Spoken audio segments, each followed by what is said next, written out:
अल्हम्दुलिल्लाहि रब्बिल आलमीन वस्सलातु वस्सलामु अला सय्यिदिल अंबिया'i वल मुरसलीन अम्मा बाद फ़अऊज़ु बिल्लाहि मिनश शैतानिर रजीम बिस्मिल्लाहिर रहमानिर रहीम अल्लाहुम्मा सल्लि अला मुहम्मदिन व अला आलि मुहम्मद। मुअज़्ज़िज़ नाज़रीन इकराम, अस्सलामु अलैकुम व रहमतुल्लाहि व बरकातुहू। यूट्यूब चैनल मोहम्मद हमाद नक्शबंदी पर आप सबको खुशामदीद है। उम्मीद करता हूँ कि आप सब खैरियत से होंगे। मेरा आज का मौजू है हिकमत से क्या मुराद है। पिछली वीडियो में युअल्लिमुहुमुल किताबा पर तफसील से बात की थी कि नबी करीम सल्लल्लाहु अलैहि वसल्लम कुरान पाक की तालीम कैसे देते हैं। इसमें मैंने बताया था कि नबी करीम सल्लल्लाहु अलैहि वसल्लम कुरान पाक की आयात की तशरीह बयान करते हैं और उनके अंदर अल्लाह पाक ने जो अहकामात सादर फरमाए हैं वो आप सल्लल्लाहु अलैहि वसल्लम ने अच्छे तरीके से खोल खोल कर अपने सहाबा को बयान फरमाए। अल्लाह पाक ने कुरान पाक में और भी मुकामात पर हिकमत का जिक्र किया है। कुरान पाक में एक और जगह पर इरशाद है वअंज़लल्लाहु अलैकल किताबा वल हिकमा। अल्लाह पाक ने आप सल्लल्लाहु अलैहि वसल्लम की तरफ किताब नाजिल फरमाई और हिकमत नाजिल फरमाई। करीम सल्लल्लाहु अलैहि वसल्लम ने किताब और हिकमत की तालीम दो तरीके से दी।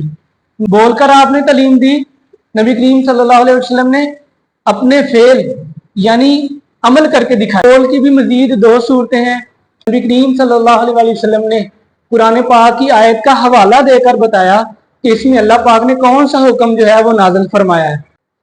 पहली सूरत की मिसाल ये है कि जब अल्लाह पाक ने कुरान पाक में रोजे के अहकामात नाजिल फरमाए तो उनमें इरशाद फरमाया कि फजर में सहरी करते हुए खैतुल अस्वद से खैतुल अबियद के वाज़िह होने तक सहरी करो।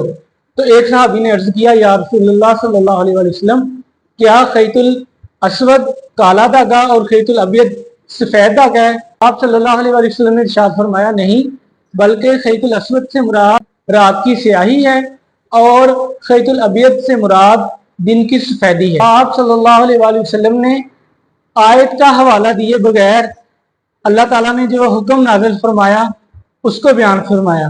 मिसाल के तौर पर नबी करीम सल्लल्लाहु अलैहि वसल्लम ने इरशाद फरमाया, जिसके पास इस्तिताअत हो और सवारी मुयस्सर हो और वो अल्लाह ताला के घर का हज ना करे, अल्लाह को कोई परवाह नहीं कि वो यहूदी मरे या नसरानी। इस हुक्म में दरअसल इशारा था सूरत आल इमरान की उस आयत की तरफ जिसमें अल्लाह पाक ने इरशाद फरमाया, वलिल्लाहि अलन्नासी हिज्जुल बैती मन इस्तताअ इलैहि सबीला वमन कफरा फइन्नल्लाहा गनियुन अनिल आलमीन। लोगों पर हक है कि वो अल्लाह ताला के घर का हज करें, तो जो कोई ऐसा नहीं करेगा तो फिर अल्लाह ताला क्या है, उससे बेपरवाह है। तो नबी करीम सल्लल्लाहु अलैहि वसल्लम ने भी इसी आयत में पोशीदा हुक्म की तरफ इशारा किया, लेकिन आयत को बयान किए बगैर। तो ये कौल की दो सूरतें होगी कि आप सल्लल्लाहु अलैहि वसल्लम ने कहीं पर तो आयत का हवाला देकर उसमें मौजूद हुक्म को बयान किया और कहीं आप सल्लल्लाहु अलैहि वसल्लम ने आयत का हवाला दिए बगैर ही अपनी हिकमत के जरिए उस आयत में मौजूद पोशीदा हुक्म को बयान किया। नबी करीम सल्लल्लाहु अलैहि वसल्लम ने कुरान पाक की तालीम को अपने अमल से ज़ाहिर किया। इसकी मिसाल ये है, अल्लाह पाक ने कुरान पाक में इरशाद फरमाया, व अकीमुस सलाता व आतुज़ ज़काता वरकऊ मर्राकीन। नमाज कायम करो और ज़कात अदा करो और रुकू करने वालों के साथ रुकू करो। अल्लाह पाक ने कुरान पाक में नमाज के अहकामात नाज़िल फरमाए, फरमाया कि नमाज कायम करो, या फिर अल्लाह पाक ने कुरान पाक में नमाज के चंद अरकान क़याम, रुकू और सजूद को बयान फरमाया। करीम सल्लल्लाहु अलैहि वसल्लम ने इन अरकान की तरतीब बताई कि नमाज को कैसे अदा किया जाएगा, नमाज के अरकान के अंदर कौन कौन सी तस्बीहात पढ़ी जाएंगी, नमाज के लिए शराइत कौन सी हैं। ये नबी करीम सल्लल्लाहु अलैहि वसल्लम ने अपनी हिकमत के जरिए बयान किया। और आप सल्लल्लाहु अलैहि वसल्लम ने इरशाद भी फरमाया, सल्लू कमा रअयतुमूनी उसल्ली, नमाज अदा करो जैसे तुम मुझे नमाज अदा करते हुए देखते हो। तो ये आप सल्लल्लाहु अलैहि वसल्लम की हिकमत के तहत है कि आपने कुरान पाक की तालीम के साथ साथ हिकमत को भी शामिल किया कि आपने अमल करके दिखाया।